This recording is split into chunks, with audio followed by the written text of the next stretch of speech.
আজকে আমার ব্রাইডের final look অনেক মানে তোড় জোড় করে হয়েছে, কারেন্ট অফ হয়ে গেছিলো, অনেক কিছু হয়েছিল। তো বলো কেমন লাগলো?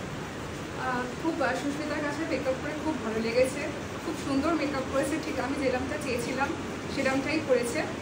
এবং সবথেকে বড় কথা হচ্ছে যে খুব কোঅর্ডিনেট করেছে, কারণ কি আজকে একে তো গরমকাল, তারপরে মানে সাজতে সাজতে হঠাৎ করে লোডশেডিং হয়ে গেল। তো আমি নিজের বাড়িতে সাজছিলাম, তারপরে আমি চলে এলাম জাস্ট ফর এসি আর জেনারেটর আছে বলে, যেই বাড়িটা ভাড়া করা হচ্ছে বিয়ের জন্য সেই বাড়িতে চলে এসেছি। কারেন্ট ছিল না, আমি ইলেকট্রিকের তার বুঝতে পারছিলাম তো সেটা আমাকে খুব কোঅর্ডিনেট করেছে, আমার সাথে রীতিমতো দৌড়দৌড়ি করেছে, ওয়েট করেছে আমার জন্য, যাতে মানে যতক্ষণ এসিটা মানে অন করা অবধি আর কি। তো এই কোঅর্ডিনেটটাও খুব মানে বড়, এই সাপোর্টটাও খুব বড় একটা ব্যাপার। So thank to you.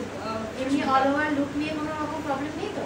না, লুক নিয়ে কোনো প্রবলেম আচ্ছা, নেই। এতক্ষণ কিন্তু কারেন্ট ছিল না, দিদি আজকে এয়ার ব্রাশ মেকআপ হয়েছে। আমি কিন্তু স্কিনে এখনো হাত দিয়ে দেখাচ্ছি যে কোনো কিছু কিন্তু নিয়ে দিদি অনেকক্ষণ কিন্তু কারেন্ট অফে এবং গরমে ছিল, মানে আবার জুয়েলারি এদিক ওদিক সব ছিল, আনতে যাচ্ছিল, কিন্তু তাও কিন্তু মেকআপ কোনো কিছু হয়নি, একদম অ্যাজ আছে। তুমি শুধুমাত্র যখনই ঘাম হবে তখন শুধুমাত্র কি কোনো ফ্যানের তলে দাঁড়াবে, নইলে ঘামটা থাকতে দেবে, মুছবে না, ঠিক আছে?